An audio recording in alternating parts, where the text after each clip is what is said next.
Hello, everyone. Welcome to the Zoom meeting. So today will help us run this meeting. But before that, I'm going to share with you the agenda for today, and maybe we can start the meeting. So I'll talk a little bit about this program for the newcomers. Then Dr. Nafis and Dr. Day will go over some of the available opportunities that they took care of or they found so that they can share it with you. We will go over some other aspects like the coach tool in PowerPoint, and then we will go over the 6 pathways. So let me know if you have questions.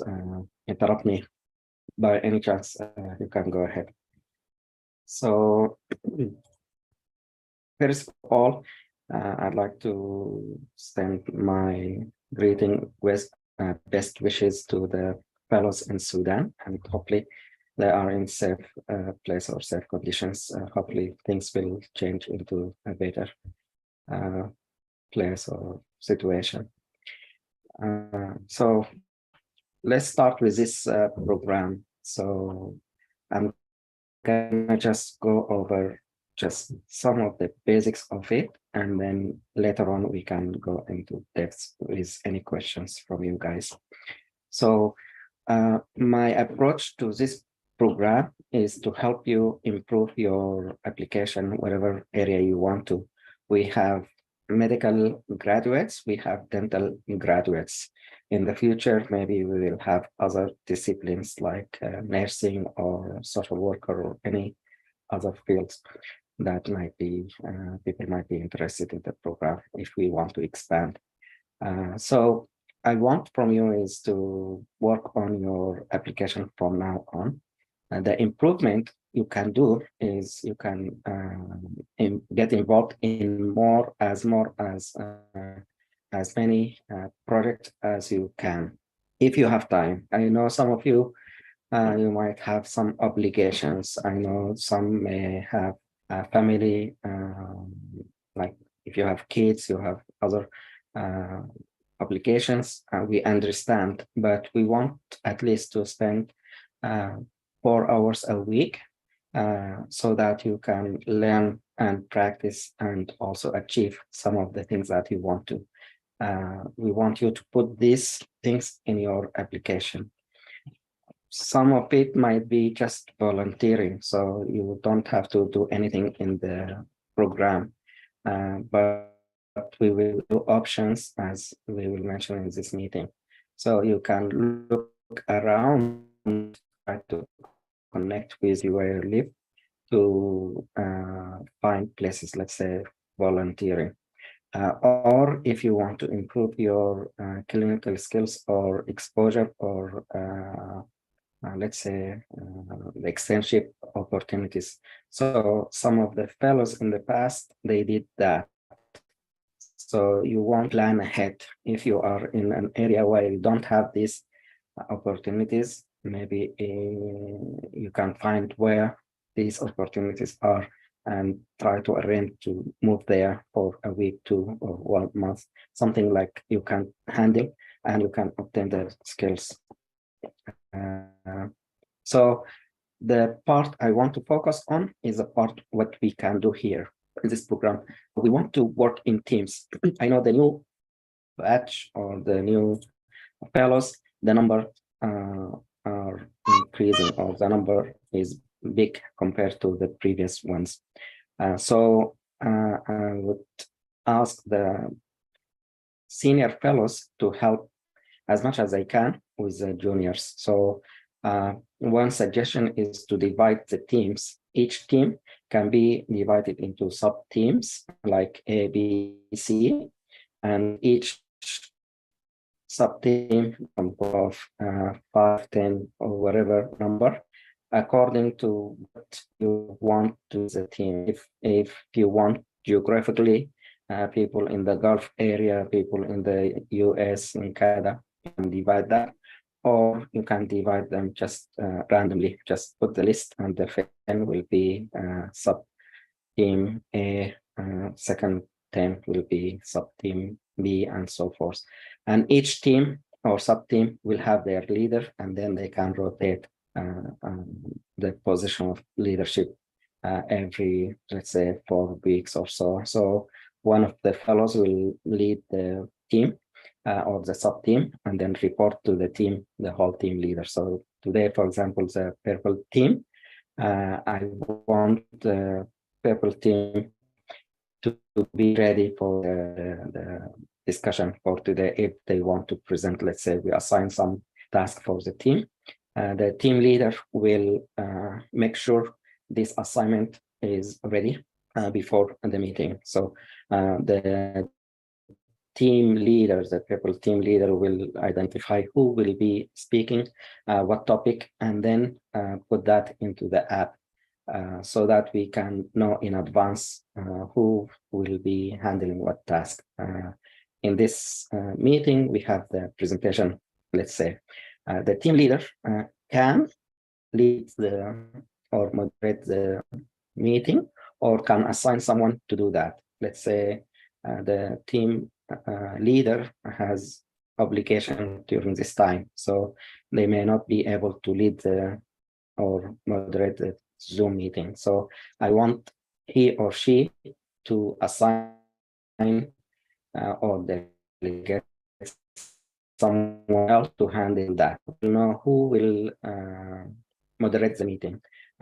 They put the agenda in the app, and then when we share the agenda, like I'm gonna share for today's meeting, it will list who will be the speaker, what the topic, and hopefully they know how much is the duration. So we don't want the first topic to be 1 hour, and then the other people will spend time to present.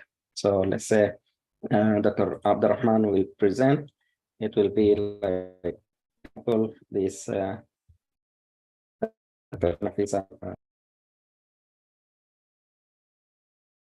present in 20 minutes, something like approximately limited so that we present what and for about how many minutes so that we can divide.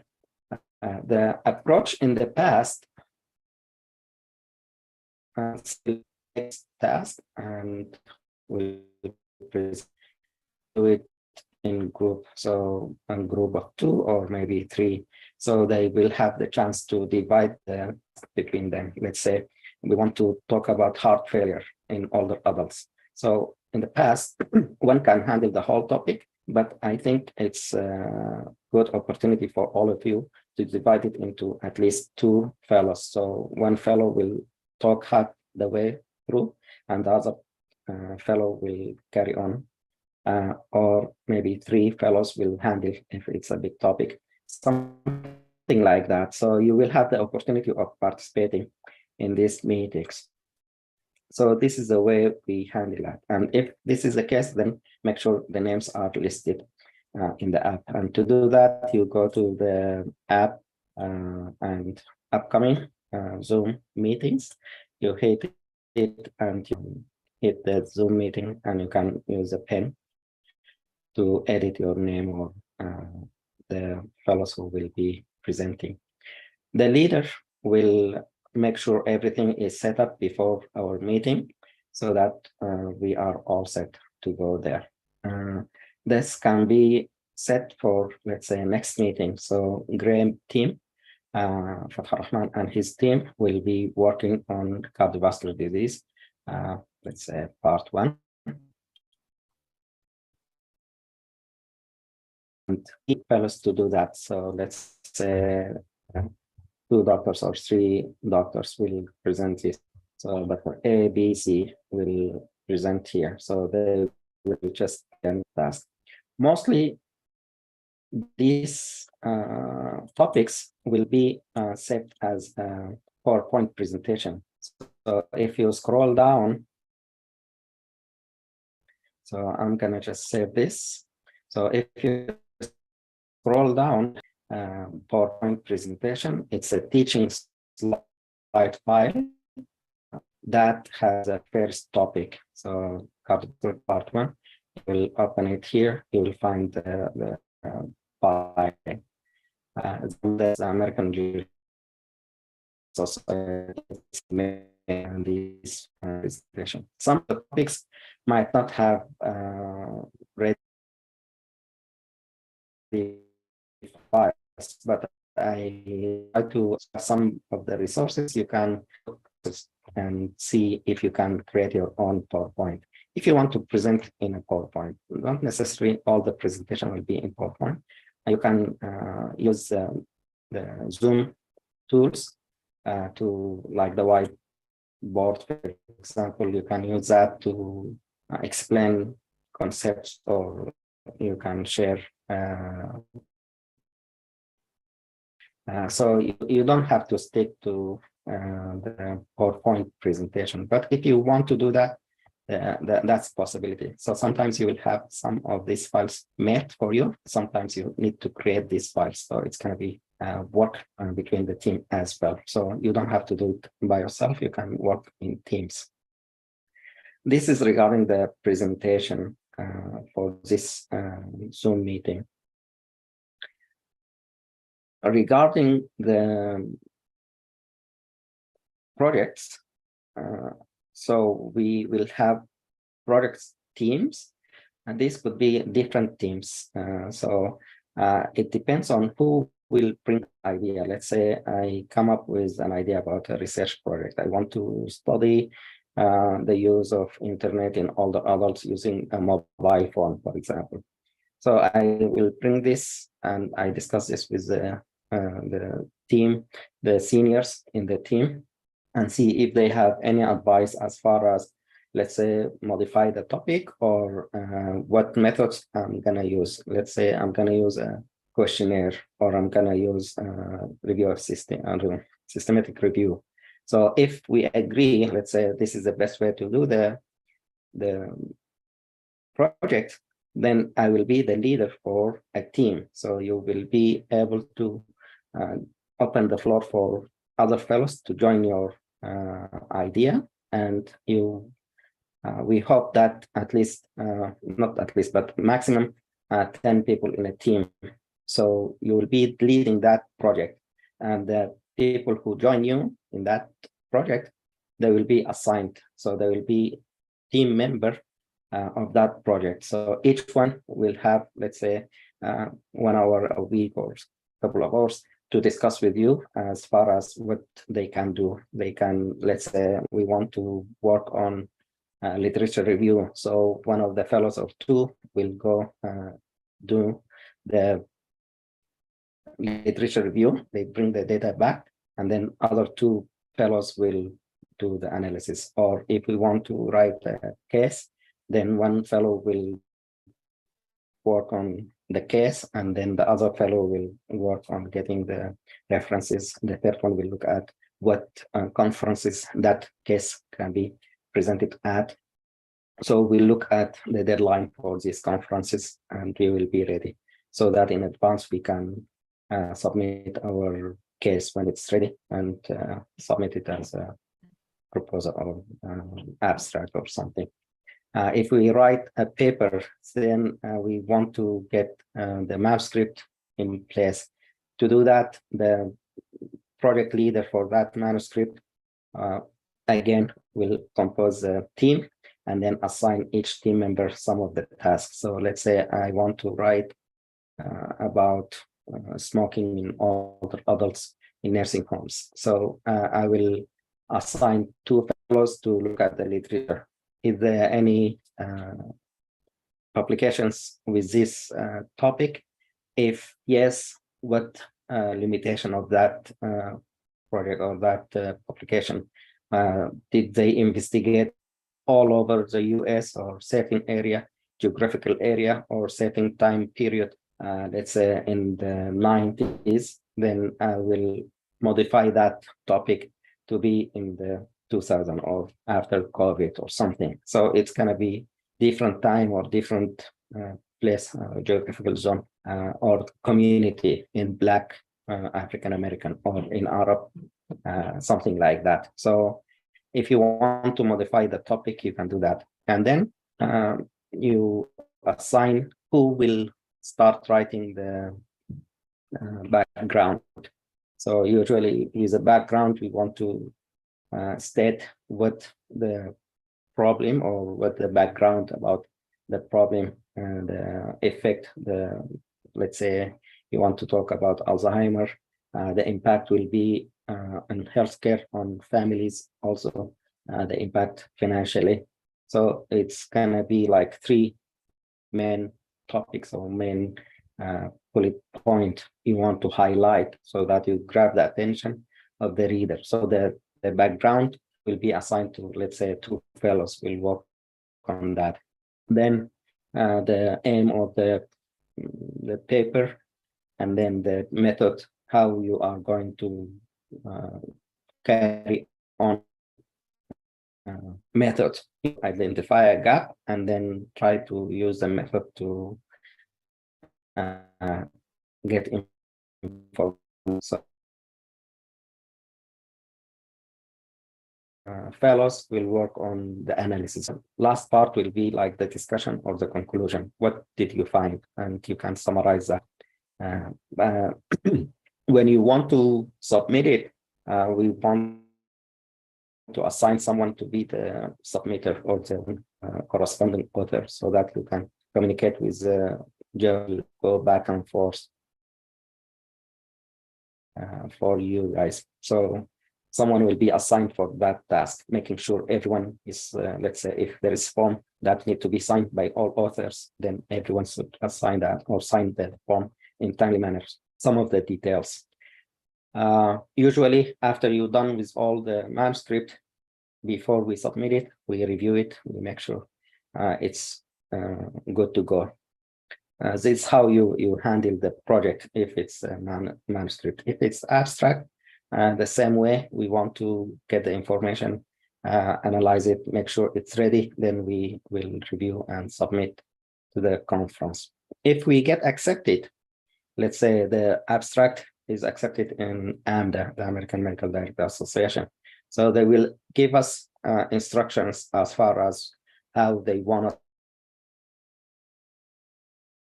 us to present that abstract. Sometimes it's in person. So for in person, we want to get the dimension of the poster. So we need to print the poster like in a paper format. Usually it's 3 by 5 feet, but sometimes it's different according to the size that they mention. Sometimes it's electronic, like in Boston last week or 2 weeks ago. So it depends on what they want us to, how they want us to present in person. If it's virtual, then they want it to be in a PowerPoint template, either 1 slide PowerPoint, or maybe a couple of slides like a video. So you can, usually they will limit you for 2 or 3 minutes video. So you will just present and then save the video and then upload it to the website. On the day of the presentation, if it's in person, you need to register, go in person to the conference, and then stand by the poster and answer any questions from the audience when they come by. If it's online, virtual, then you need to be available during the period they identify. Let's say they will say on Saturday between 11 to 12, your presentation will be available or live. So you want to be available during that period. For that, we need some of the team members of that project to be available, either to present or to answer questions virtually, for example. This is how we try to complete the project. So each member of that project team will have some opportunity to participate. And again, some of you might have other obligations. So when you talk to the project leader, you will say, oh, I'm not available in this period. Let's say I'm planning to take step 3. in July, and the conference will be in July. So you tell in advance the project leader, can I do the first part, like the literature review, getting the references ready while I'm available in May, because in July I will not be available. So some other fellow might be available at that time. So that fellow will tell the project leader, hey, I will be able to present in July, or I will be available for the question and answer period. Or if you are within the area, or you are able to travel to the area of the conference, if it's in person, then you tell the team, the project leader, that I will be happy to go and present. So this is how it's working for you guys. This is in general about the projects. The last part is the skills. So we will touch based on like the confidence skills or the interview skills. So you will be able to present here as to act as a program director, and one fellow will be like the interviewee. So you will ask them and they will answer and practice your answers, how you handle it virtually. We want you to focus on things that matters during this interview period. In the last few years, it was virtual, so we expect that to go for some time. So you want to focus on the lighting, background, you're handling your body language or hand gestures, certain things that you want to practice on. So this will be plenty of opportunity. We can work during the meeting or off the meeting. You can divide yourself as well. Presentation skills. If you want to work on PowerPoint skills, you want to use some tools, let's say share it with people here. Let's some of the fellows in the past use some tools and they want to share it with fellows here. Some apps, so we will develop some applications, mobile applications. This also will be worked similar to the project approach. So if you want to develop an app, then you come up with the idea, and then you collect or you compose a team who is interested in the idea, and then you assign the task for developing the app and publishing that. We talked about that in the past few meetings, so we can go to the, if you didn't attend the meeting, you can review the videos. So let's say you are not able to attend the meeting. You can notify your team leader, hey, I'm not available, or you can use the app again. You can use I will not attend. Just to build up the professionality or the professionalism aspect. So communication is very important part of the teamwork. When you get into residency, you will start as a junior. So your supervisor or the senior resident will expect certain things to be done certain ways to follow labs or to address issues. So the communication between you is a key for the sake of the patient health condition. So if you don't communicate well, then something will be missed. And if something missed, you will be blamed, and we don't want this to happen. It's just building the communication aspect between you guys.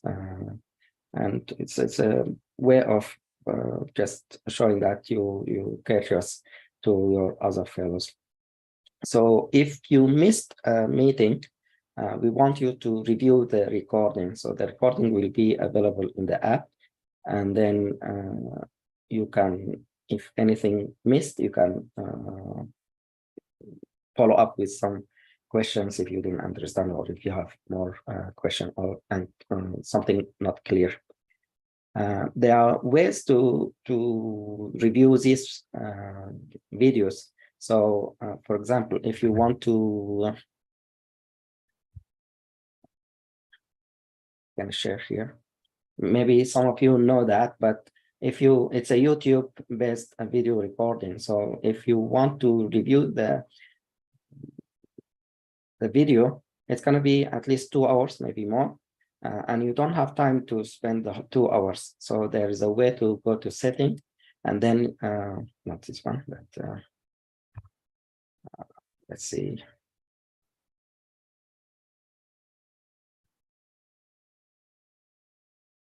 So if I want to review this video fast, it's 30 minutes. I have only 10 minutes, 15 minutes. So you go to setting, you go to the playback speed, and you can set it into like the speed of twice or faster or normal speed. So it will be faster for you to review the meeting if you want to do that. These are how you want to get up to date.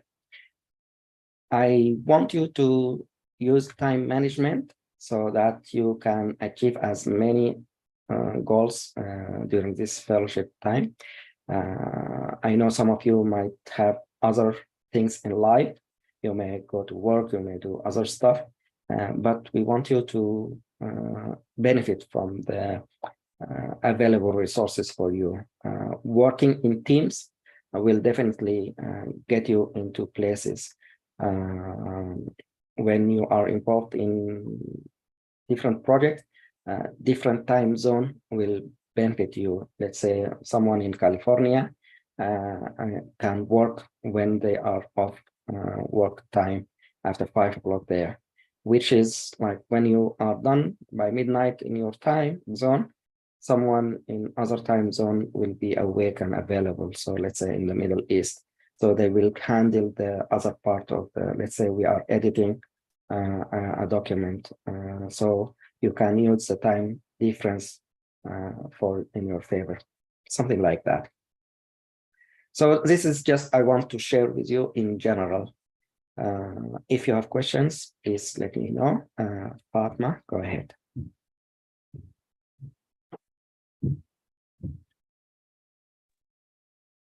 Dr. Fatma Tahir.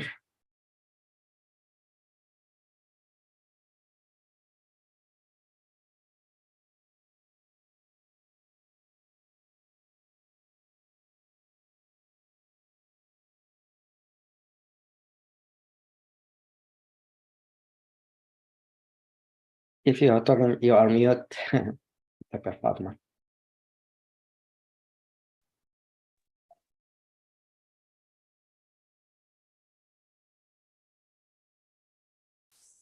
Okay, go ahead, Dr. Shihab.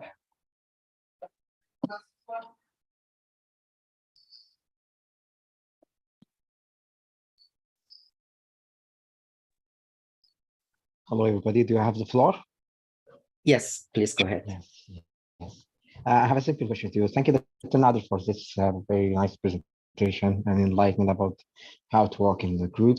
My question is the study population. If I'm trying to make a study for the benefit for all the group and fellows, is it just confined to the United States, or it can be study population like worldwide? Like I'm in the Middle East. I can make the study in the Middle East and can present it. Worldwide, yeah, it's worldwide. So, and again, it depends on what you want to present at. Some of the conferences might be local. So we participated in conference here in the Midwest, like Chicago area, Michigan. But in general, yes, population can be anywhere. You don't limit yourself. And when you start the project, you can do as many, let's say in the Middle East, you want to work on the project. Let's say you want to see smoking on all the adults and use of YouTube for education, whatever the question is. So you limit yourself into the Gulf area, let's say Middle East. But one of the fellows might be in India and they are interested in the same topic. So they may copy paste the same concept, but in their population. And another fellow might be here in California. So they may be interested in doing that. or in Latino, let's say, population. So the same can be applied with different modification to different population, but there is no limitation. Thank you. Thank you. Anyway, I sent you email, so I'm expecting your feedback about my talk. Sounds good. Excellent. Thank you. Any other questions?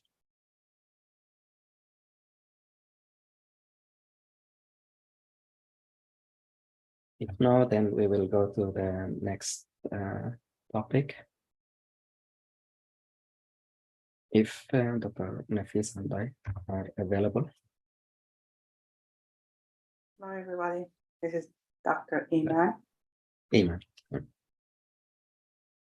Go ahead. Thank you very much, Doctor, for the very informative presentation. I will be speaking about some of the job opportunities for the IMGs here. Let me just share my screen.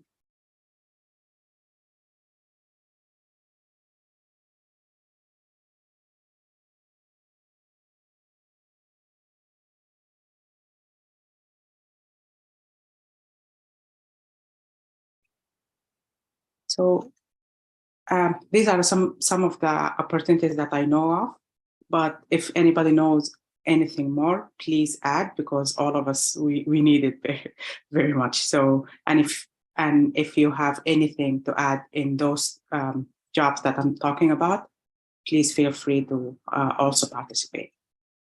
So in general, as a general advice, whenever we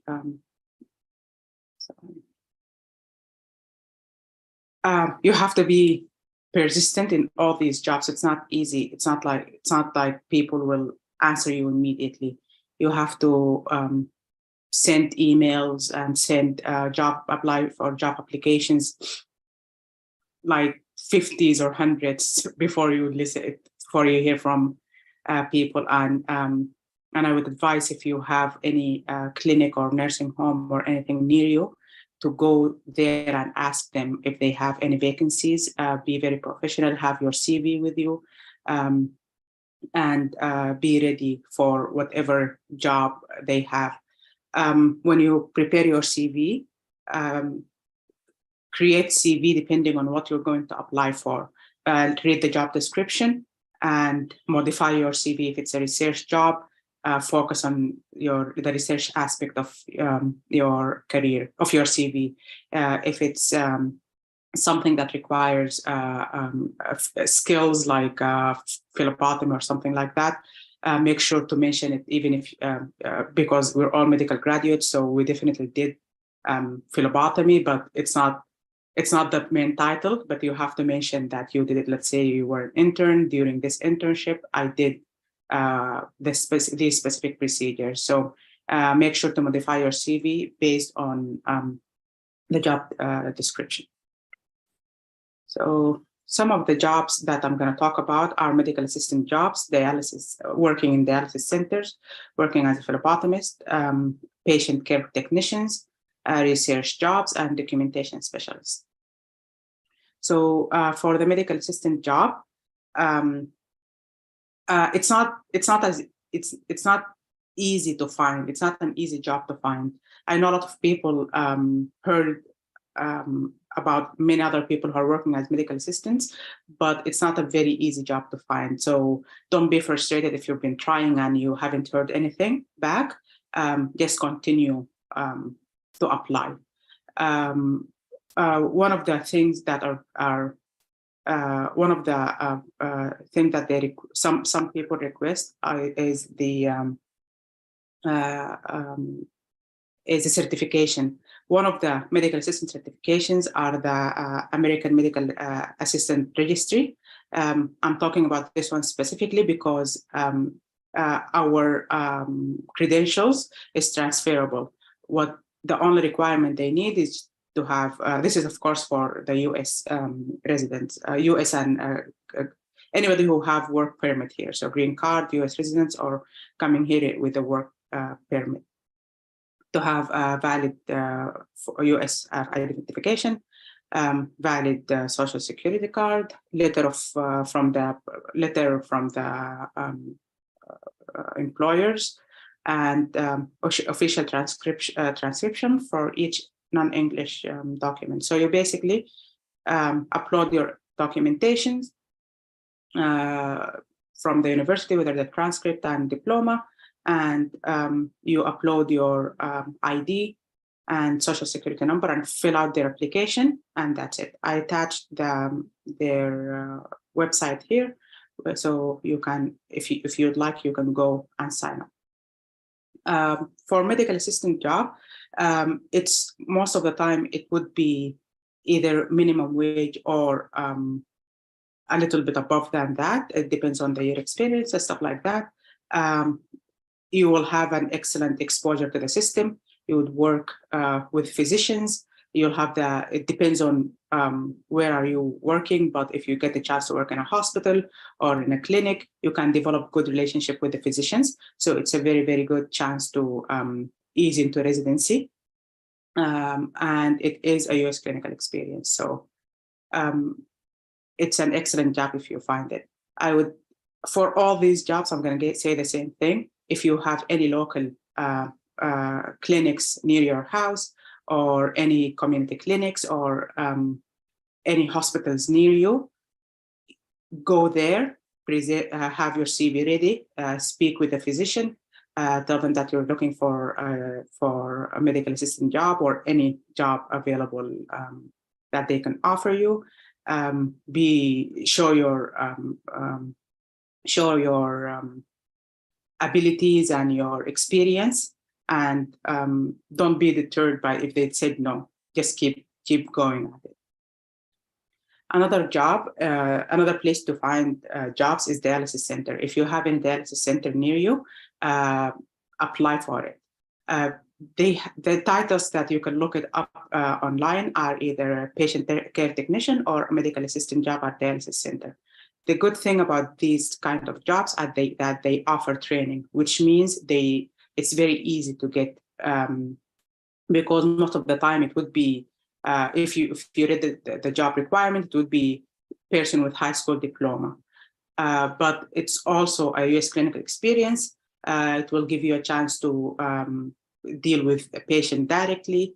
You would work with in phlebotomy. You would work with especially if you want to go for kidneys or nephrology, it's really good.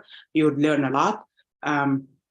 And also, as I said, it's easier to find. They do pay somewhat of a minimum wage also. However, you can, depending on where you are, it can go up to like 15, 16, 17, sometimes $20. So it's not bad financial income. Some of the companies that I would look for, because I think they all over the country, is DaVita, dialysis centers, and US Dialysis. Look for these companies, apply with them, because they have centers all over, and they train you. They don't require you to have any medical background or anything. So that's a good one to look for. Another job is working in phlebotomy in general. They require some of them. They require certification. However, most of them, they will hire you and tell you to be certified within, let's say, 6 months or a year or something like that. They would give you can be working, and after that acquire the certification. The certification is a test you get, but the main problem with it is you have to have certain hours of contact with patients. So amount of what do they call it? Amount of sticks you did. That's why they're very loose with the certification. You would do the sticks with them, and then you would get certified, basically. It's also a minimum wage job, but it's a good entry to the clinics. If you work at hospitals or if you work at private clinics, it would be great. An easier place to find jobs at for phlebotomy are at blood banks and blood donation centers and plasma donation centers. If you have any plasma donation centers near you, they do hire and train you. So it would be any place that they offer to train. It means their qualification is lower, which means it's easier to get. So if you tried applying for other places but you could not get a job, look for plasma donation centers or blood banks and blood donation centers. Here I attached a couple of links for schools that offer the certifications. They are not very expensive. They range between I think that this one offers the certification and training and everything for around $300 or like $400. So they're not awfully expensive, but at the same time, you can look for other jobs. You don't have to have them. It's just if you wanna have a certification prior. But I would advise that you look for jobs before you actually pay for these schools. Another title that you can look for is patient care technician. I already mentioned it with the dialysis, but patient care technician, you can work in different settings, including dialysis center, as I said, plasma donation center. It's a different job title. So in the plasma donation center, you can be a phlebotomist, or you can be a patient care technician. What the patient care technician basically does is you take blood pressures, you do the basic care, basically the basic service between doing blood pressures, between documenting, helping patients with their appointments. Like let's say if you're working in a plasma donation center, you would be responsible for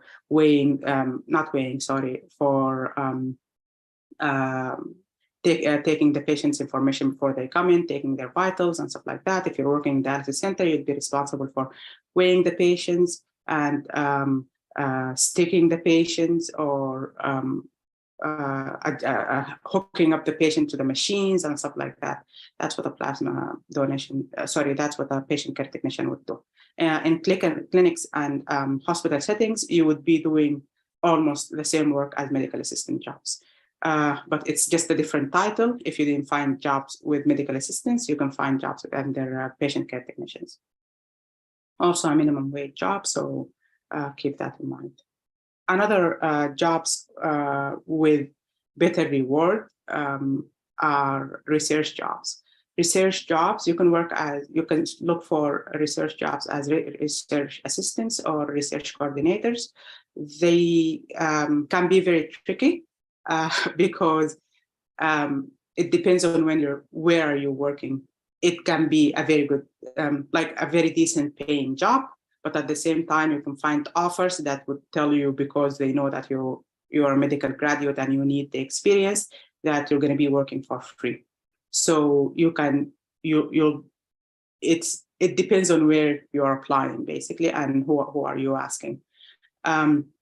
But if you manage to what I would say is look for jobs at research jobs at hospitals or universities, and I ideally look for a research job that is in your field of that you desire to work in. So you would be able to meet up with physicians, or you'll have an easier way to ease into residency also. With research jobs, if you have any research experience, even if it was in the university, if you did the research in the university, focus on that. However, they do not, especially like the entry levels, they are very forgiving with if you don't have research experience before. They might teach you, so look for research job or research assistants jobs if you don't have any experience. And if you have some experience, not necessarily a lot, you can look for research coordinator's job. It is very different than medical work, of course, but if you look for clinical trials or clinical research in general, you would learn a great skill, and you would also create good connections. I know a lot of people in here were working as in research jobs. So look at all the universities and hospitals near you, and either apply at for the job posting, or, as I also said, create a CV and email, look up, let's say, the university or the hospital research, and choose one. Contact the person, the research coordinator, research director, or the lead, the main author of the research, and tell them that you are a medical student, medical graduate, I mean, and you're interested in this job, you're interested in this research, and you would like to see if there is any opportunities with them. I know this is a tedious job to send emails, but it's the name of the game at this point. You have to keep sending emails to anybody right now. Also, this is a very good paying job, documentation specialist. I learned about it very, very recently, so I don't have a lot to say about it. But what a clinical documentation specialist does is they review the medical records for the hospitals or clinics, or nursing homes or any clinical setting, and make sure that they are compliant with the regulations of the government and the industry, of the insurance companies.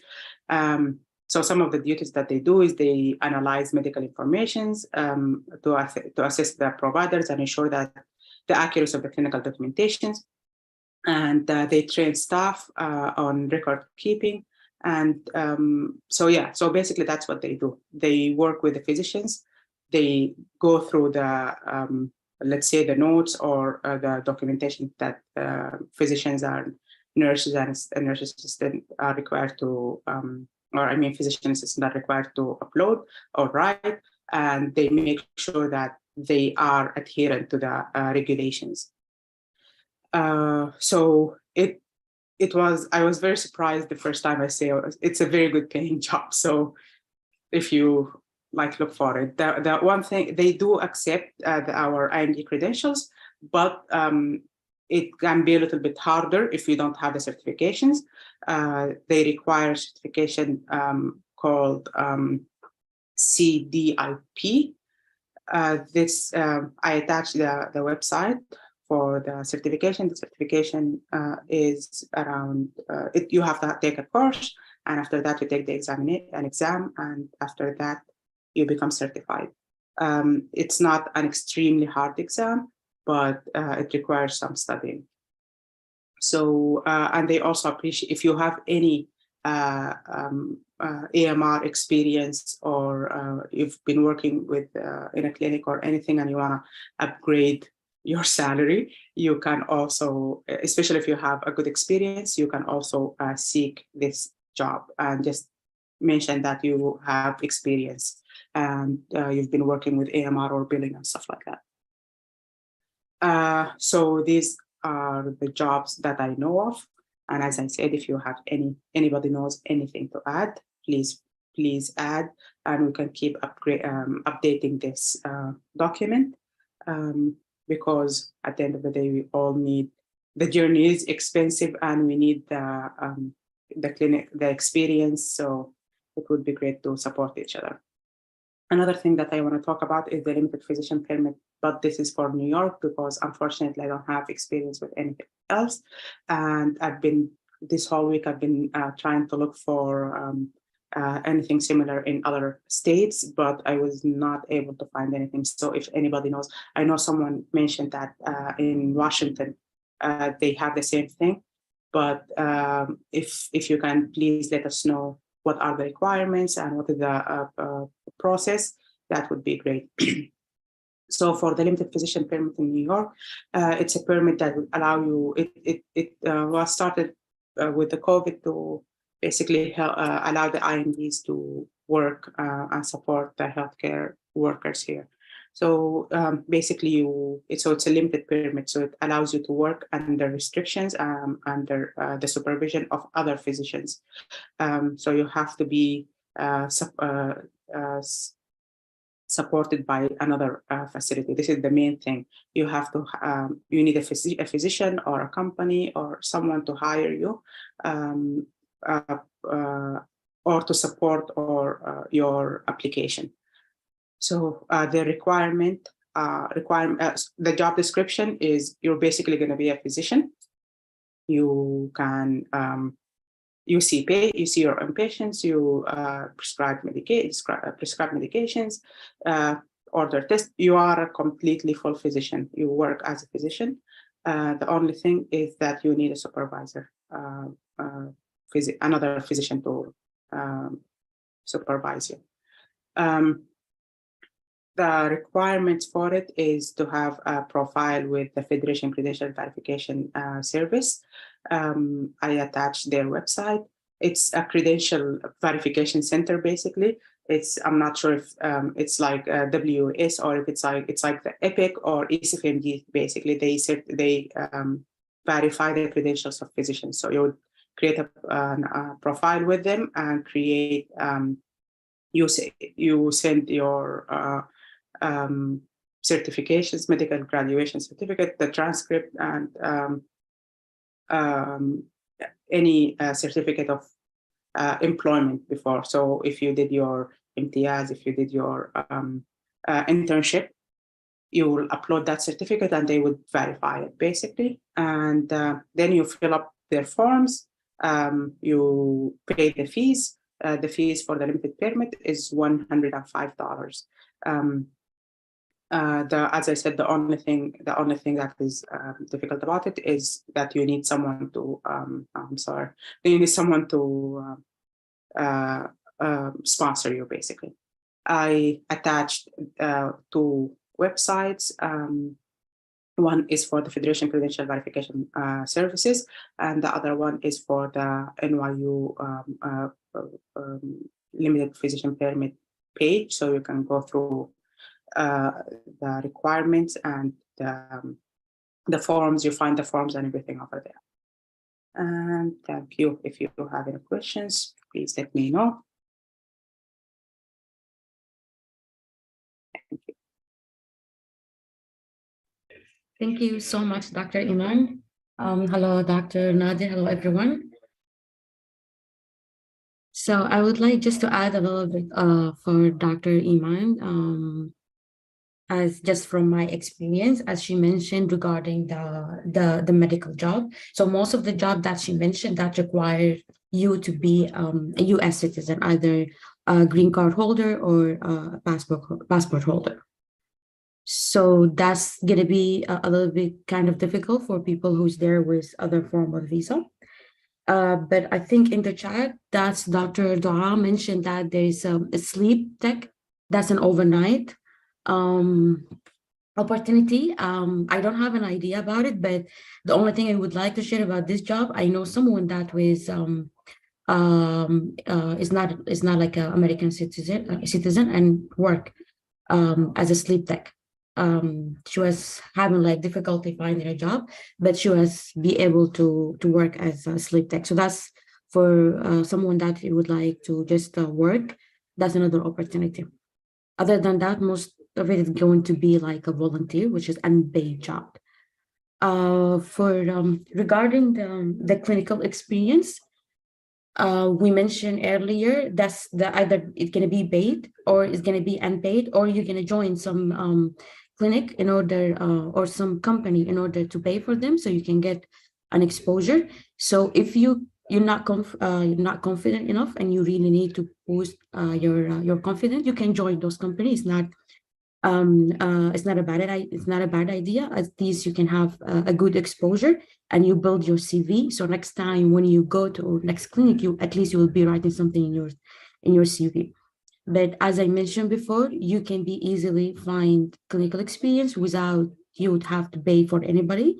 Just reach out, and I prefer that you guys reach out to private clinic that not part of big groups, because that they can have at least, like a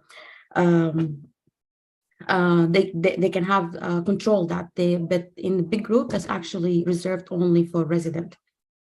So that's regarding the job. Regarding the I will be talking about applying for limited licensed physician from my own experience. I did apply for that, but I didn't apply that as part of SN Healthcare, as Dr. Iman mentioned. So the difference between two process, that you're going to reach the deadline if you don't have a guidance or if you don't have someone support your application. So I did apply, I did put all of my documentation. I paid for them for the background check, for the verification of all of my document. And that Dr. Iman, I don't know if she mentioned about the price, but for me, it's I think I paid for the website $700, but I reached it and I couldn't find, I didn't know how to move further with my application. So I end up that's only this website, as Dr. Iman shared before, is only for verification of your documentation. It's not the application itself. It's just a part of the application and verification only. So they cannot move forward with your application. So you need to find someone in order for to be like a sponsor for your for the license. So it can be, it's not like a sponsor, sorry, it's just like work under his license. That's before you go to this. Moving to the volunteer opportunity. I also mentioned last session, if anybody here didn't attend the last session, we talked about hospital. That's another way to do like an inpatient experience. So for the hospital, they have like the summer time, that when you would be able to apply as an adult volunteer. And that it's not going to be like you don't, so they mentioned the website, you don't have to be a doctor for that. But for us, it's a great opportunity because you will be able to go inside the hospital, and from there you can build your connection with other doctor, or even, as I mentioned earlier, last session, nurses, the key that you can reach easily to the doctor. So if you build a good connection with them, they can be able to help you a lot. So try all the time when you apply to the volunteer, apply anything that has direct contact with patient care. Also, I'm going to share my screen. I did last time also, I talk about Medical Reserve Corps, especially if you applying to a community hospital. That's going to be a good to add to your CV. So let me share my screen to give you some. Let me see if you guys see my screen. Yeah, we can see it. Okay, perfect. Yes.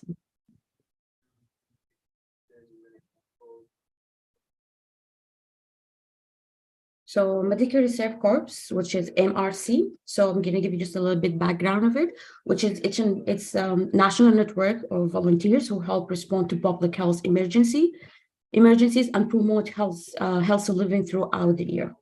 Okay, so there is several steps that first you have to locate your local MRC unit. So the MRC is different from one city to the other.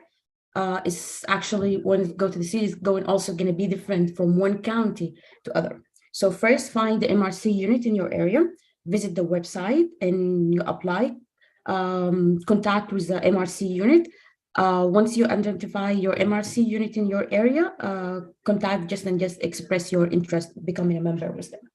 So to complete the application either is going to be online or you can just reach out to them directly. You need to complete an application which can be found in the website or provided by the MRC unit, as I mentioned. Okay, so basically when you apply, and that's this point, they're going to do background check. So background check, basically, if you apply as a volunteer in any hospital or any organization, they have to do this step, which will need to be this check performed, as I mentioned, that's going to be performed by MRC unit. Attending training. Before that, there is a welcoming session for the member. and they just either you're going to be like they hand you the application at that time. They will give you an overview about the organization itself, and then you will start to, they will tell you like exactly what kind of program or session that you need to, or training courses that you need to attend. So attend training. Once you have been accepted into the MRC, you will have need to attend training session to prepare you for emergency. The training session may be vary based on the location and a specific need for the MRC unit. And they have like several competency courses that you require. It's not optional. You require to be finish those courses. So also volunteer. Definitely, if you be joining this, that's mean you have a time to volunteer, and you need to actually, when they will send like every Monday a list for the what the kind of opportunity that they have or they offer, so you can volunteer with them. So volunteer after completing your training, you will be ready to volunteer with MRC, and you may be called upon respond to emergencies to assess with public health in your community. Okay, so I'll talk also about the requirement to be a member. And as I said, that's going to be vary depend on the location of the MRC unit. Age, you must be at least 18 years old to join. Background check, as I mentioned. Health status, you be someone fit in order to volunteer with them. You also, depending on your role, you may need to be provide proof of immunization and be able to pass medical exam based on the needs of your local MRC unit. Training, you will be required to complete certain training courses, which include emergency preparedness, first aid, CPR, and other relevant topics. Availability, you should be available to respond to emergency and volunteer your time as needed. The amount of time required can be varied. The specific required course for MRC member, as I mentioned, also is going to be varied depending on the state. So we have the first one, Introduction to Incident Command System, which is ICS 100. That's the very important course for them. This course provides like an introduction to Incidents Command System, which it's like a framework used by emergency responders to manage emergency incidents. It covered the basic ICS organization, terminology, and command structure. The other one, we have National Incidents Management System training. It's a standardized approach to incidents management that is used by the level of government, non-governmental organization, and private sector. MRC members are typically required to complete NIMS training. Also, we have the MRC orientation, which this course provides an overview about the organization itself. Okay. There is also called just-in-time training. So this training is typically provided like in as needed basis, just before an MRC member deployed to respond to an emergency, to provide specific information about the emergency. Let's say, for example, that when we got the pandemic, right? So we have the just-in-time training. So basically, we did certain like how we like prepare for the pandemic, what we need to do, what we're gonna be able to help our community. So that's just in time. According to the situation, they will do a session before they start to help the community, in order just giving you an overview about your role and what you're gonna do. Additional training, that's also depending on the specific need of the MRC unit and the community it serves. Member may be required to complete additional training in area such as first aid, CPR, mental health, and disaster response. The only thing that I would like to add at the end is important to know that these general guidelines and specific requirement vary depending on the location. And members are encouraged to check their local MRC unit or health department for more information on training requirement. So my experience with them, I love it, to be honest with you. It will show you another aspect of the, how the health system work and how the connection, example, in emergency between the hospital, the public health, the police department, fire department, I'll give you an example of my experience with them that during the pandemic, when the hospitals, all of it reached the full capacity. So we kind of, there is a community college in the area, and they have like the place that for the student to live. So it's what's new at that time. So we use it as like a small kind of triage center, or like a small hospital stay for non-severe cases. So literally in 3 days, we was able to prepare the beds. We was able to train and also perform a drill in order how we're gonna control, how we're gonna interact with people, how we're gonna communicate between the center and the hospital. We also did a drill in case, for example, of fire happened, because as I said, the building is new.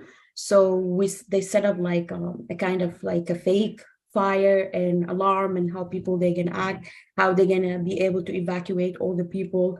And I remember I wasn't like fully prepared for that. One of the room I was entering, there's a dead body. So they give you like like a kind of close to the reality. So in order to be prepared for that. Also, we know that there's a lot of shooting that can happen to you as a resident. In the hospital that you're working, you can be attacked.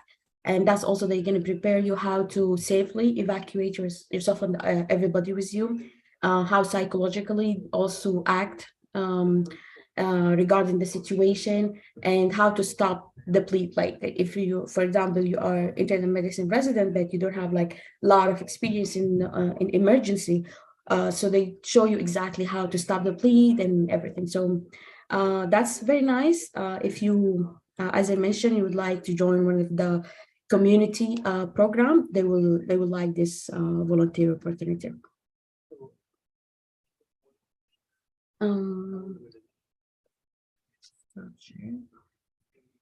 Okay, so that's from my experience and some of just the overview of the volunteer opportunity that I know. Thank you very much, Dr. Nafisa. You're welcome. That was very, very, very, very helpful. Some of the people in the chat, they mentioned some other opportunities that I think are very helpful. I'm just going to mention them because the chat is not saved, so people will not, if they went back to look at the video, they may not be able to see it. So Dr. Raghda said to find a private clinic owned by an international graduate doctor. They wouldn't ask for certifications, but and also she also mentioned that do not disclose that you did a USMLE, because that means you are overqualified. Also, some of the other jobs, Dr. Dua mentioned that there is a medical scribe. Yes, medical scribe job is basically you write or you document everything, the visit between the physician and the patient. So you go with the physicians, you document. One of the great things about this job is you'll most of the time, if you work in a hospital, you'll be able to work with multiple physicians. So good place to create connections. And also, if you, as they all mentioned here in the chat, that if you work with, if you looked at a private clinic, you do not need to have any certifications. I will also attach a link for Scribe America. It's one of the biggest companies for scribe jobs. You can apply there, and also don't mention that you are that you did your USMLEs, just because they want some sense of commitment. So, and at the same time, look for smaller clinics. That would be great. Dr. Dua also mentioned medical billing and coding and sleep tech. I do not have any information about those jobs, but if Dr. Dua can provide us with some information, or next time we can look it up and can share with you.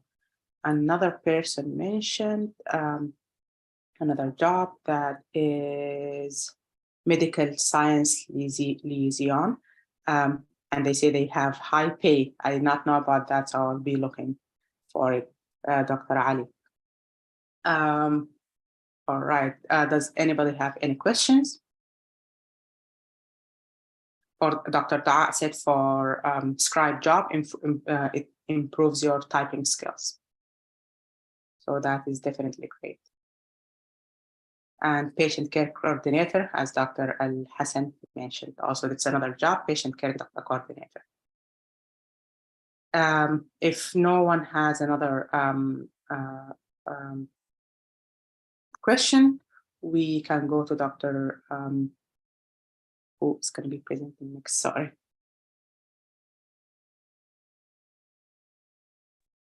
Thank you so much, both of you. This is great. Thank you, Dr. Iman, Nafisa, and this is very helpful. So Dr. Note, if he is available, he can start his presentation. Everyone can hear me.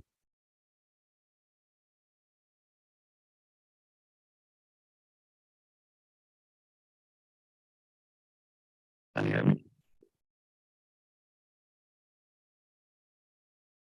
Yeah, can you fix? I think there's some the connection with the mic.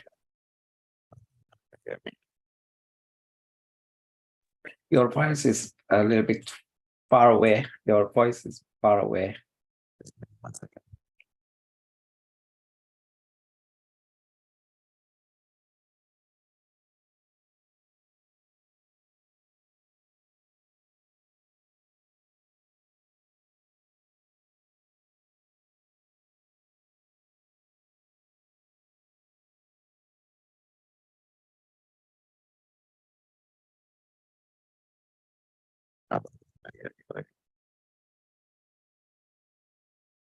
You still no.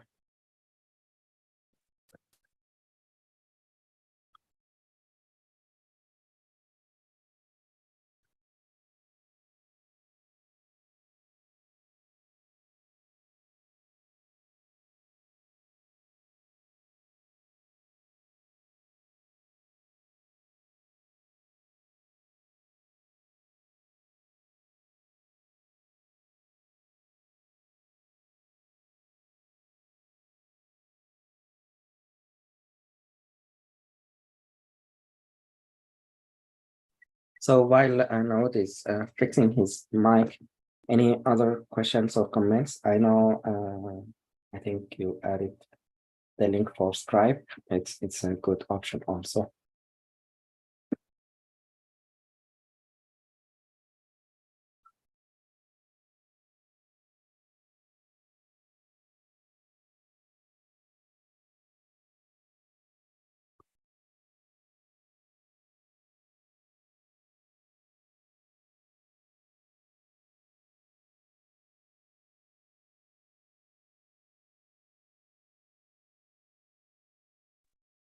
Is the connection okay now? Yes, much better. Go ahead, Dr. Naud. Sorry for the interruption.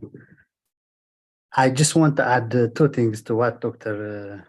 Iman and Dr. Nafisa was saying. I cannot stress enough what Dr. Ragda wrote in the chat. That was a mistake that I keep on making for the first 1 year when I was applying to any form of job. So what they do is when you apply for a job, if you ever mention that you are an IMG trying to apply for ECFMG or residency, they know that you will not show any form of commitment. So I didn't know at that time, most people who were applying to Scribe, telemetry, or they were applying using their high school diploma, not my CV, like what I was doing. So if you are in any form, try to apply to low-paying jobs which are associated with medicine, try to avoid mentioning any form of USMLE, and try to act as if you are a high school graduate or 1 year post high school graduate person, so that they will say, oh, this person can stay with us for at least 1 or 2 with us. But if you keep on mentioning that you are IMG with a lot of experience, the first email they send you is you are overqualified. And the second thing I want to add is also about the ECG technician or telemetry. In fact, this job is nowadays the best option for most IMG because 1, you always work 12-hour shift of 3 or 4 days and you will have either 3 or 4 days off. Secondly, they will secure you immediately letter of recommendation because most of the time you associate yourself with emergency doctors, internal medicine doctors. So that's also another added advantage so that One, you will work 3 or 4 days and prepare for steps. And secondly, you will also secure a good letter of recommendation, because day in, day out, you will work with the doctors in close connection. That's the only thing I want to add. So let me share my screen.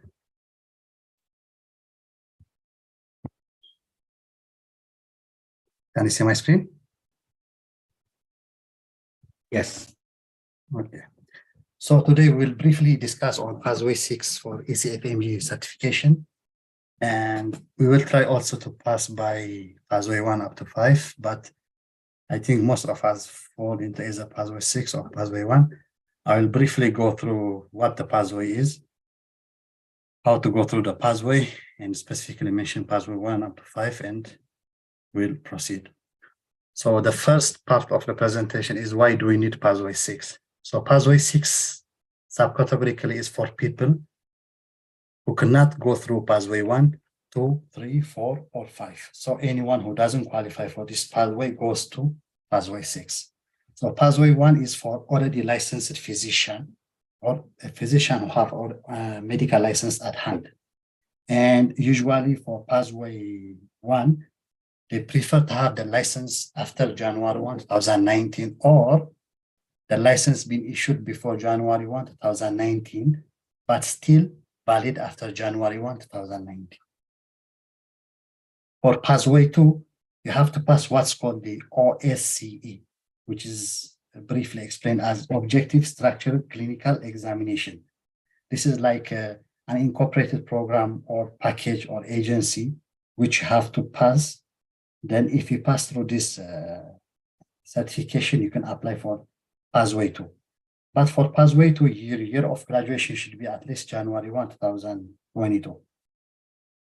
For pathway 3, your medical school should be accredited by what we call the WFME, which is World Federation for Medical Education.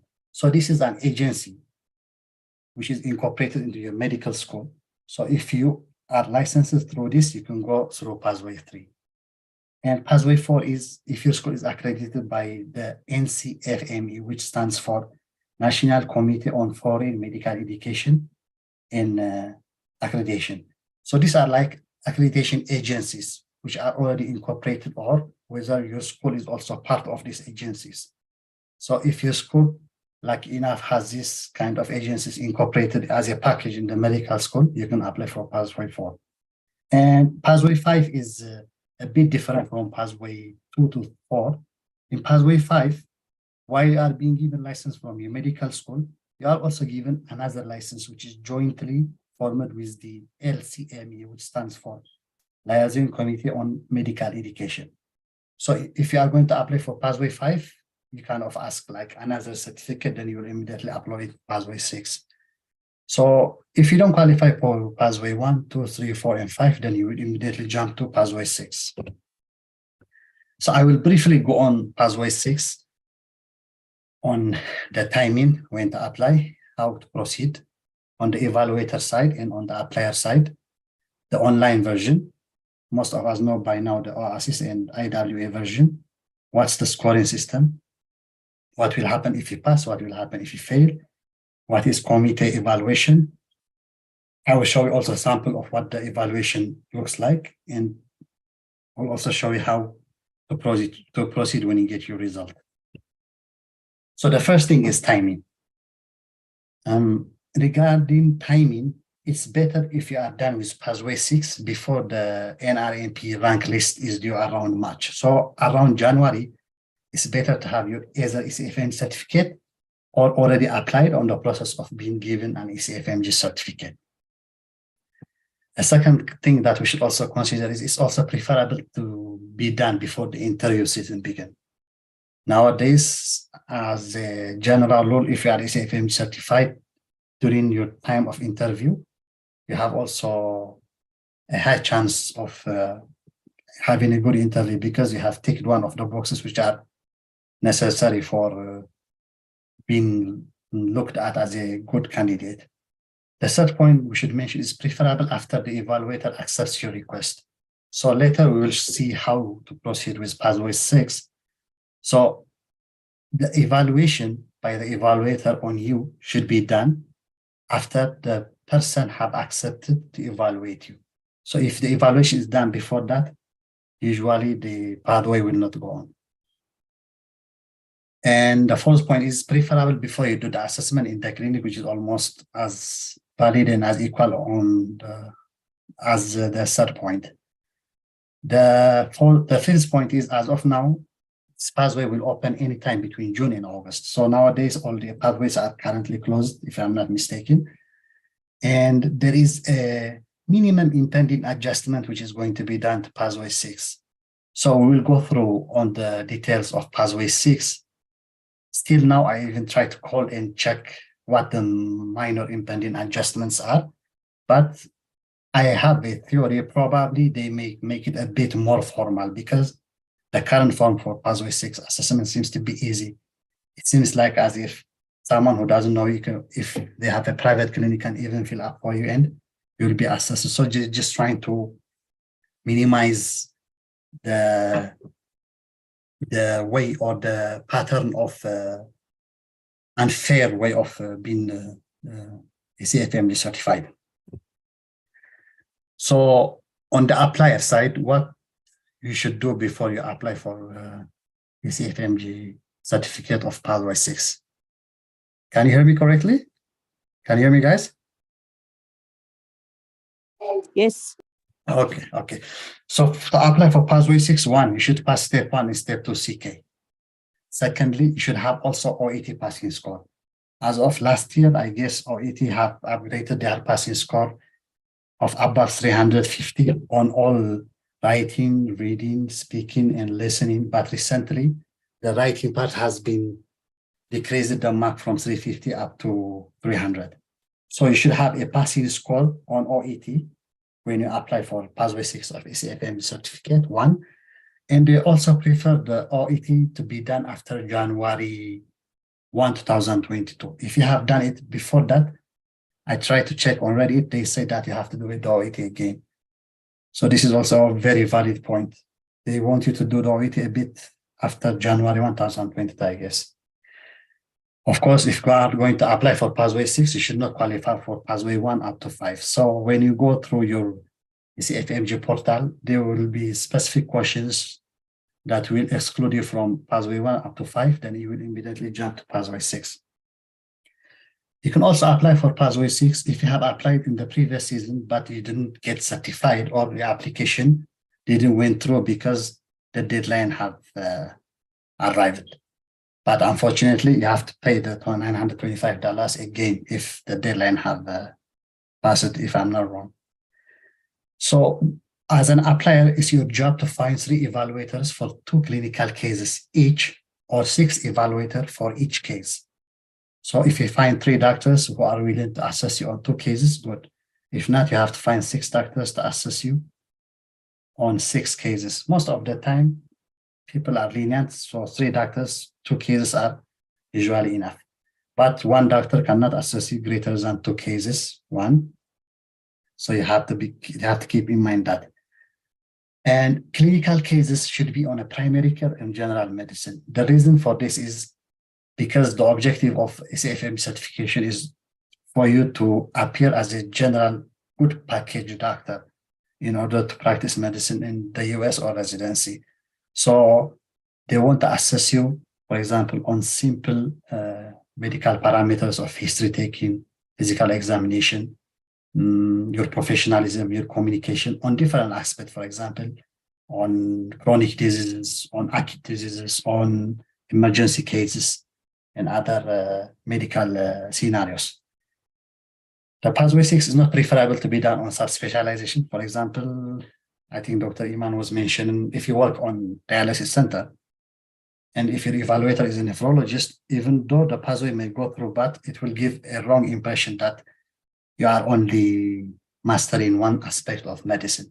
So if you have a chance of doing on a primary care or general medicine, that's preferable. And the price is of $925 for the ACFMG certification in order for the pathway 6 to complete. But you don't pay the doctor, and the doctor doesn't pay you. What about on the evaluator or the person who is going to evaluate on the cases? First, he should have a valid license. He should have worked and supervised for greater than 5 years under any form of supervision. So valid license and supervised for about greater than 5 years. He is not a relative, friend, supervisor, or workmate, or any form of condition in your work life. The reason for this is sometimes, if you work in a private clinic of your relative, the chances of them that they will evaluate you and give you a high mark and pass you through the 6 cases is high. So they advise you not to do that. Do they have any tool to assess whether whoever evaluated is your friend, your relative, or your boss? I'm not sure about that. I have no idea. But it's obvious if my name is, for example, Dr. Nadir, and if I put my evaluator as Nadir Galal Abdurrahman, it's obvious that the immediate person is your father. So don't ever make a mistake that your evaluator is a close family or immediate relative. So that will immediately disqualify from being evaluated and certified. On top of being actively licensed doctor, he should not have history of suspension also. And he should be willing to give their email, their faculty location address, and their license number. Because at the end of the day, the form will be filled using his name, email, license number, and your name, your USMLE number also. He should be also willing to evaluate it before submission. For example, some people may be in a busy schedule and give you a promise that I will evaluate you, and they may forget to respond to the email, or they may even say, this week doesn't work for me, so can we do it next week? So you have to make sure that as long as you are going to proceed with 3 evaluators or 6 evaluators, you have to make sure that at some time, these people are willing to evaluate you within 15 days of your application. So make sure that they make or they spare 1 hour of their schedule so that they will evaluate you. So even if you put their name on the format and they don't respond within 15 days, they cannot be part of the evaluation, and they are no longer part of the package of 6 doctors or 3 doctors. And in your ECFMG portal, it will show that who can evaluate you, who cannot evaluate you. So it's always make sure that before you even discuss being evaluated, they are willing to spare at least 1 hour or half an hour for you to evaluate you. So make sure you have a specific date in mind. So let's say hypothetically, we have 3 doctors from this group who are trying to evaluate me. So let's say Dr. Nadir, Dr. Marwa, and Dr. Asaj at the top of my list. These people agree to evaluate me. So I log in to my OASIS through OASIS or IWA portal to my profile. I have to make sure I don't qualify for pathway 1 to 5. I will fill out the specific form. Then I will fill out the email, full name, license, address, and state of the 3 doctors that I mentioned here. So I will write Dr. Marwa, license number 1345, email xyz@gmail.com, state and address. Then I will send the email to them. The ECFMG portal will send the email to them. So as soon as they get it, they will get the portal and they will access the sheet that I'm going to show you later. After that, as soon as it arrives in their end, they should evaluate it within 15 days. And you have to send it before actual evaluation. That's the formality of the pathway. And it should be finished within 15 days. If not, you will be asked to reapply to a different doctor or different evaluator. And the whole proceeding from login to sending might take up to 5 business days. Scoring and result. So I think last week or before 2 weeks, there was one person, I forgot her name. She was from Sudan. She was asking whether she can do a USMLE or ECFMG certificate. So by now, I guess most of us are already doctors outside the US, but trying to get either ECFMG certified or go to residency. But supposedly, if someone comes fresh from medical school from any part of the world, their scores will be based on 1 to 3. This is for fresh medical student, for someone who just got out of medical school. But if you graduate medical school and you didn't practice medicine, your score will be 4, 5, 6. Obviously, 6 being the highest, 4 being the lowest. And for the previous one, 3 being the highest, 1 being the lowest. And for most of us who were already a medical doctor outside the US, you will be scored on 7, 8, 9. 9 being the highest, 7 being the lowest. So for 6 cases, let's say if I get 9, obviously I will pass, but evaluator, Dr. Nadir gives me 7 on 2 cases, and Dr. Marwa gives me 8 on 2 cases, and Dr. Asaj gave me 9 on 2 cases. Then the committee will compile the 6 cases and they will take an average. Then they will determine whether you will pass or fail. And results will not be shared with you instantly. They will be shared later. But if you feel that you have been treated unfairly or if the assessment was not right, you can ask for a review, and the committee on the SAFMG end will review your case. If you don't pass, probably will apply again and take the exam again.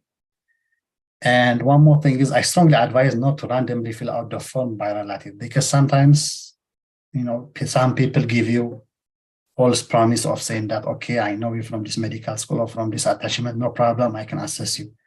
So if you keep on feeling like 4 or 5 friends, former colleagues, or your senior doctors, and if they forget to fill up and to check the assessment, or if they don't respond back, your file in the SAFMG will be filled with people who didn't show up or who didn't respond to your email.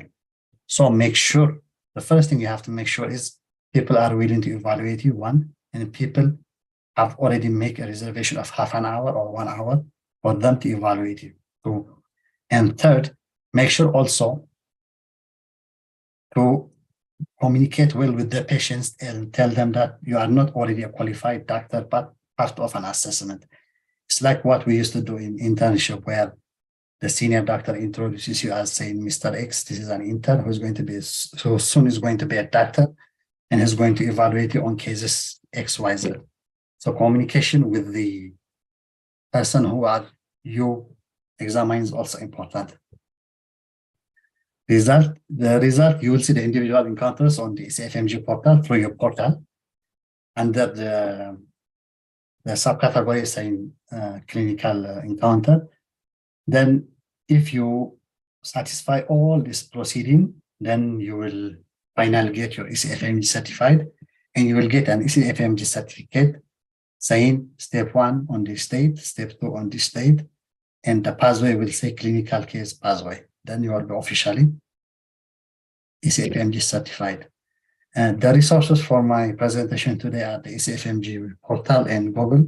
But before I log in, I just want to show you one more thing. I think I have it here.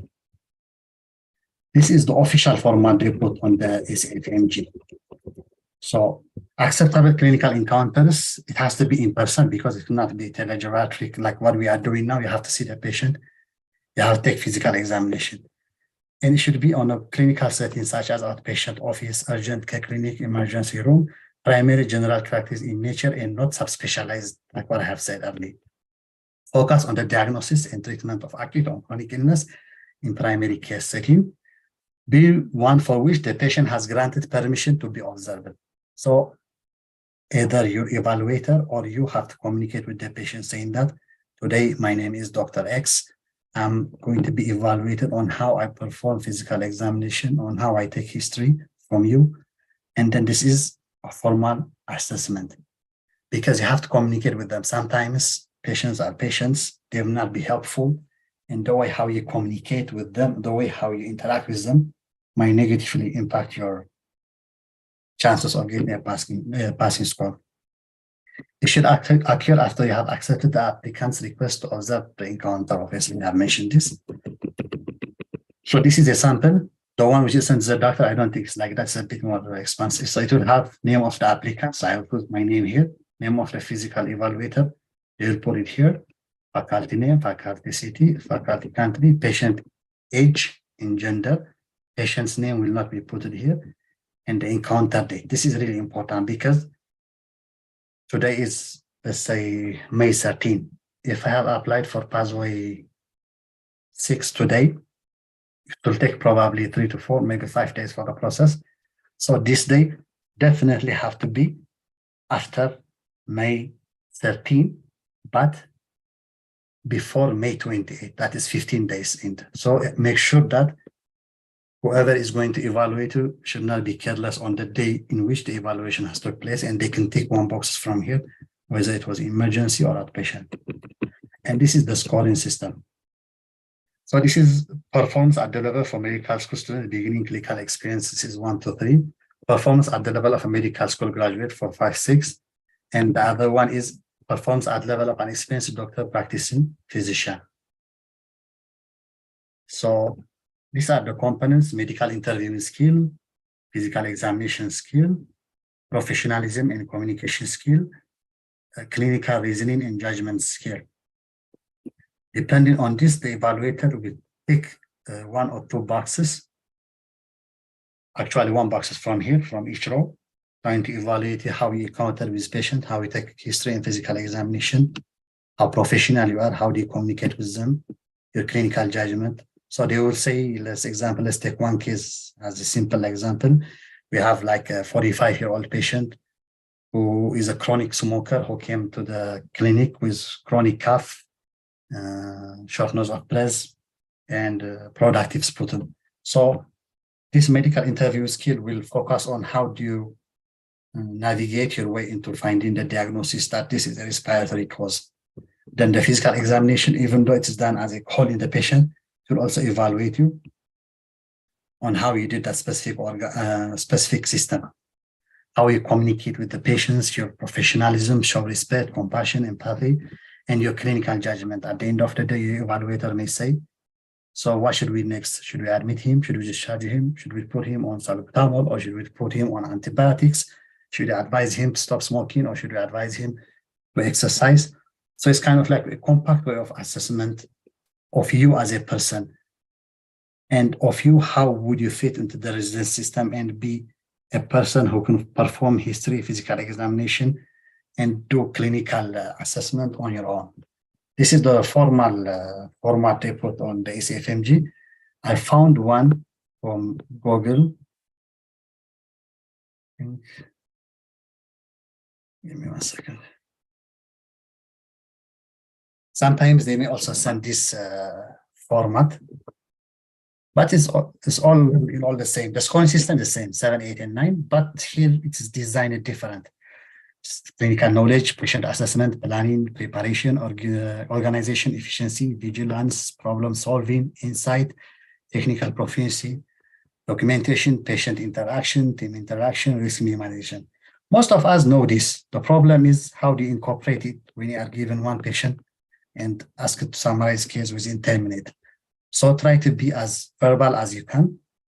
Try to talk what you know. Try not to guess on what you have found.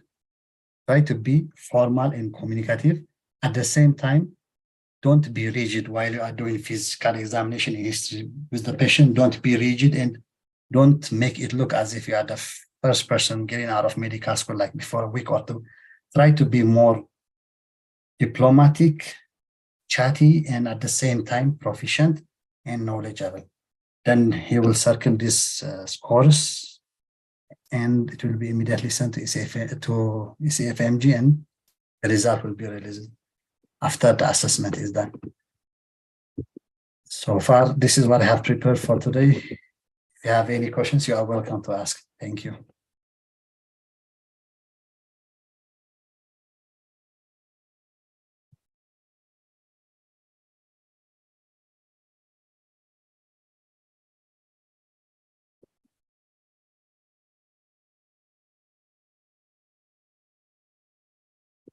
Can you hear me?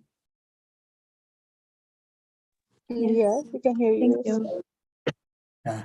I think someone was asking for pathway 3. This is the year of graduation changing every year. Yeah, for those of you also, I strongly advise you I will try to share it probably in the group. Instead of day in, day out waiting news to get from ECFMG, ECFMG also have their own small portal which you can log in using your USMLE number and passcode.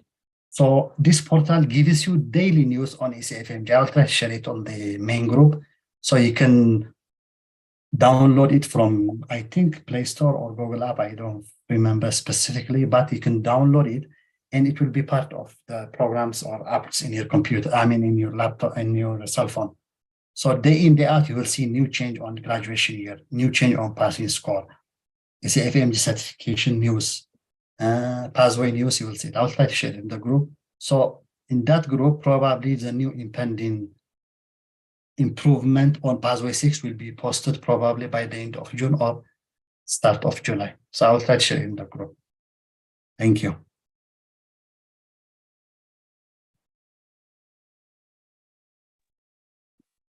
Thank you so much, Dr. Note. This is very informative. Any questions or any comments, any addition? And sorry for the poor connection. No worries.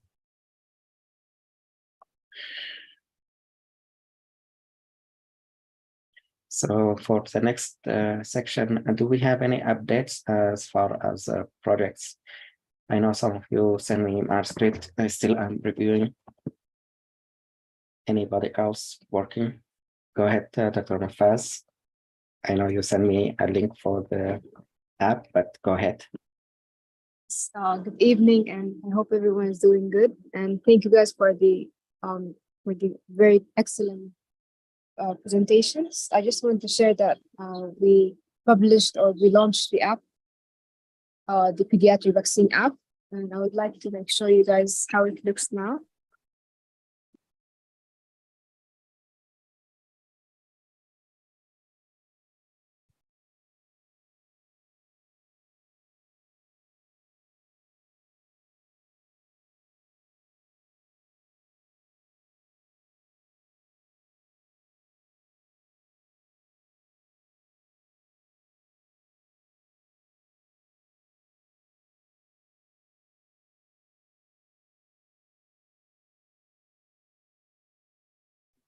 Yes, can you guys see my screen?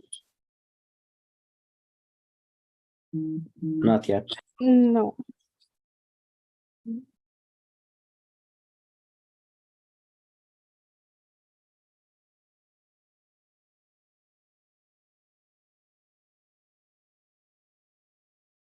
How about now?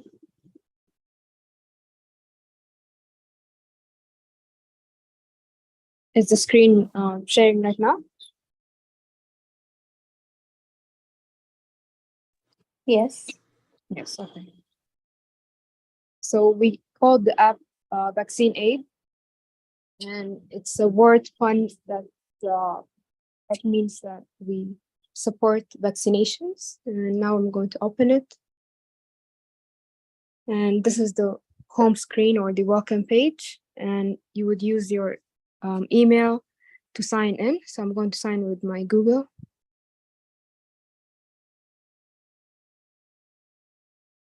So once you sign in, you are welcome to the homepage, and we say that this app's purpose is to provide educational means about the benefits and safety of vaccines and to assist new parents with the important tips needed in early parenthood. The main goal was to provide the parents with easy access to know what vaccine to be recommended at each age. So for example, if the person lives in US and their child is just recently been birthed, we would recommend they take the BCG and the first hepatitis B vaccine. And if it's like 1 month, then the second hepatitis B vaccine. Second month, 2 months old, then the first rota, DTaP, H1N1, pneumococcal, and inactivated polio. So that's the idea of this part. Then we have our vaccination information with the benefits and safety of vaccine. And then the after shot care, how to take care of your children after the shot, and what to do if a child develops anaphylactic shock, then to call 911 and to rush in because it will be bad. And then we have the guideline in case a parent or anyone wants to learn more about the vaccine guideline that's being followed. And then the parent aid for breastfeeding, how often and how to breastfeed with a video to help, and to know when the baby is hungry, when it's full, and the benefits of breastfeeding, and when to avoid breastfeeding. And then we have the growth and development, and we also have a recommended CDC guideline or a CDC application for the milestones and the our table for the milestones. And then we have the vitamin K and how it's important to prevent hemorrhage in children due to its lack in children. And then the water and how to avoid it until 6 months. And then the weaning process and the food allergies. The food allergies, we just provide the main, very well-known allergens, and we say that to contact the physician in case they want to introduce any sort of food that they're not sure of. And then I would like to show you guys about the barcode, and if anyone wants to like download it right now, they can take a scan of the QR code.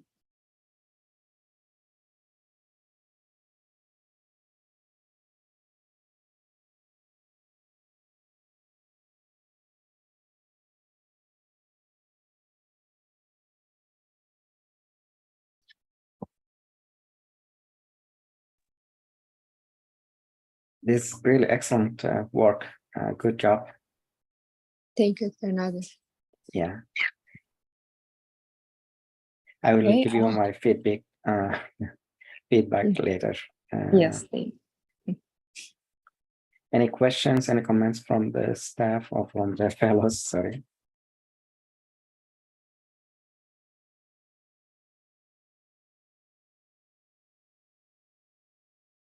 Hi, Dr. I'll Navid, also- can you hear me?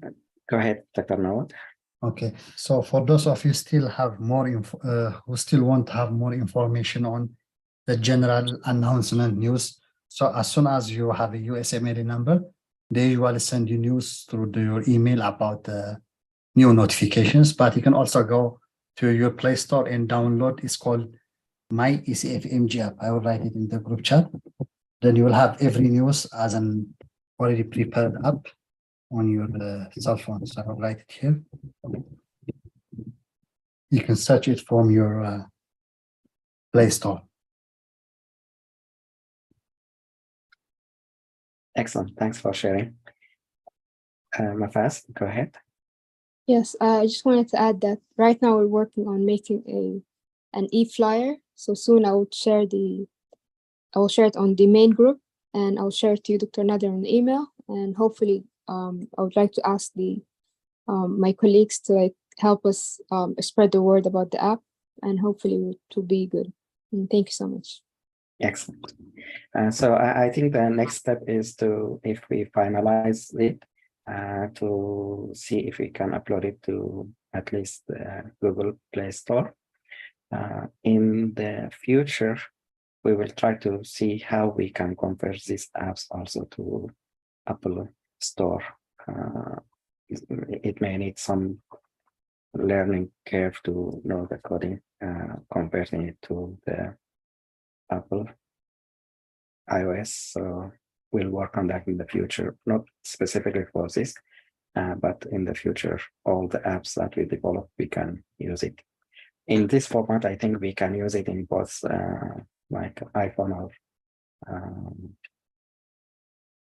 the Samsung or other phone types or online PC. So there is no problem, but we can further advance customers or availability to other users. Great job, amazing, amazing stuff. Thank you for doing that. Any other updates? Assalamu alaikum, Dr. Nader. Alaikum salam. Go ahead, Dr. Amal. Hello, everyone. So this is a great application. I like it very much. And I'm ready to help you building with Codular if you want to publish to Google Play. Just I have one comment. regarding the BCG vaccine, is BCG vaccine given at birth in the United States? I'm not sure about that.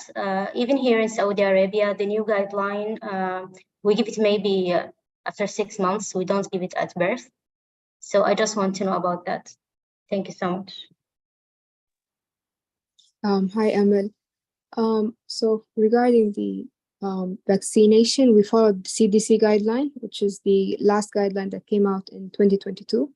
So they did recommend to take the BCG during the first, like as soon as birth, along with the first hepatitis B vaccine. Okay, thank you so much, Dr. Mufaz.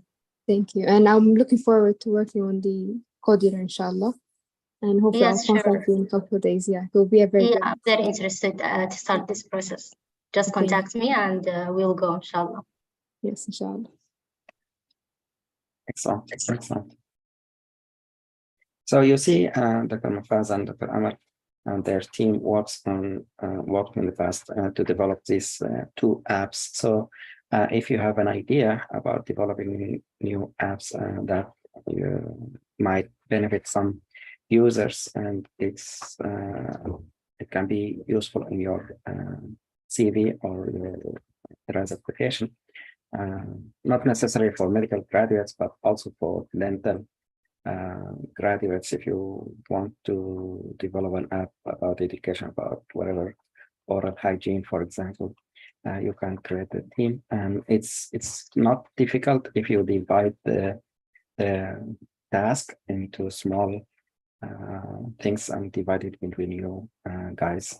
Each one will contribute just a little with some time, and then you can work and you can build the app.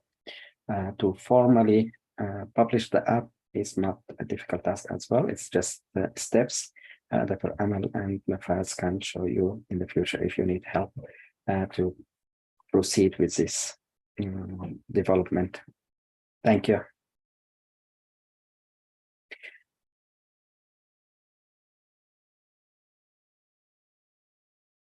Any other updates or questions?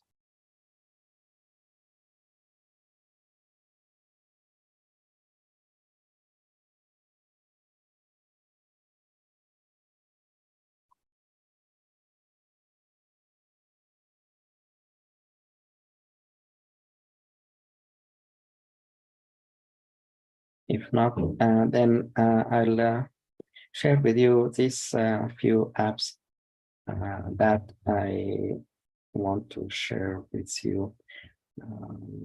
So the first one, or the first 2 ones, are for samples from conferences. So these are abstracts that have been accepted and presented at the abstract presentation in AGS, American Geriatric Society conference in 2021, and the second one was in AMDA, the American Medical Director Association, in 2022. So if you want to look at these to get an idea about how people develop their abstracts and present them, that would be a good start. You can have some research questions, see if there is any future directions mentioned in these samples, and you can come up with new research question. As I said, sometimes the idea might be about a specific group of population, so you can apply the same idea in different group of population.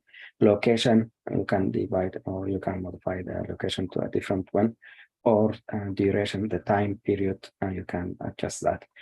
Always think about COVID, what's before COVID, what's after COVID, and you can replicate the same idea and to modify that. The third link is for the fellowship publications. So the fellows who published in the past, all their work is uploaded and can be shared between you guys, so you can look at what they did. And some of them are, let's say, abstracts. So if you are interested in writing a manuscript, you can develop a team and then work on one of these abstract to convert it into an article or a manuscript, and we can submit it to a journal, and you can get that published in your name. The only thing, we can just modify the title and add some information, some references, some what we call meat or some content to the text that's published. So from all these 3 links, you can use it also to see how they create the posters when they create these posters and present them. Different fellows, they use different templates and different ways of presentation, so you can get an idea. Then the last 2 links, or the 3 links, one of them is a sample of the ERAS application on matched fellows and personal statements. So if you are working on your personal statement, you can get an idea from previous personal statement written by the fellows, or your ERAS application can be modified according to what other applicants wrote in their applications. So it will be as examples for you. EMR training, this is just a simple way of like highlighting important aspects of some of the EMRs in the market nowadays. So you can also have some ideas. You can search the internet for more demos, but these are what we have. So we collected some. The last link is for statistics. So you want to learn a little bit about statistics. This is a quick way of doing that. So you can look at these links and see if you want to. So I also send it to you in the chat as well. Hopefully this will help some of you who will apply this year. Any other questions? Any other comments?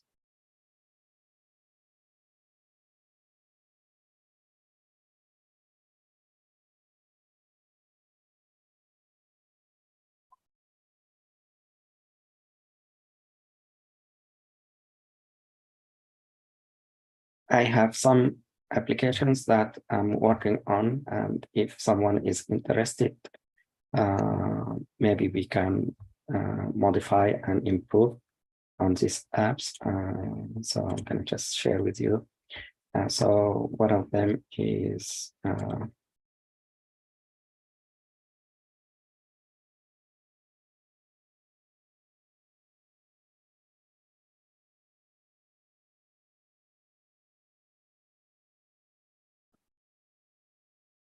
polling, like how we can use certain tools to use it to get an interactive sessions in our meetings. That's just for the fellowship. The other one is applicant tracker or program interview tracker, so that we can use it to help fellows who are, or applicants who are applying for residency, to organize their season when they are applying, and interviews and calendar during that period, and ranking process. And there are other ideas also, so you can contact me to work on the other idea. I developed a template of an app for blood pressure and heart rate monitoring, and that can be modified and improved. So if people are interested also, someone might be a leader and then develop a team, and then you can divide the task as well. So I'd like to thank all the presenters from today. Thank you, Dr. Tai, for moderating the team, the Zoom meeting as well. Thank you, everyone. If you have any questions, any comments, or any requests, please email me or contact me, text or call. I'll be happy to answer your questions. Thank you so much, and have a wonderful day or night. See you next week. Assalamu alaikum. Thank you so much, Dr. Nadir. Thank you. Thank you, Dr. Nadir. Thank you, Dr. Nadir. Thank you, Dr. Nadir. So much, Dr. So much, Nadir. Dr. Thank Nadir. you. Dr. Nadir. Thanks. God bless. Thank you, Dr. Nadir. Thanks. Thank you. Thank you, Dr. Nadir. Thank you, everyone.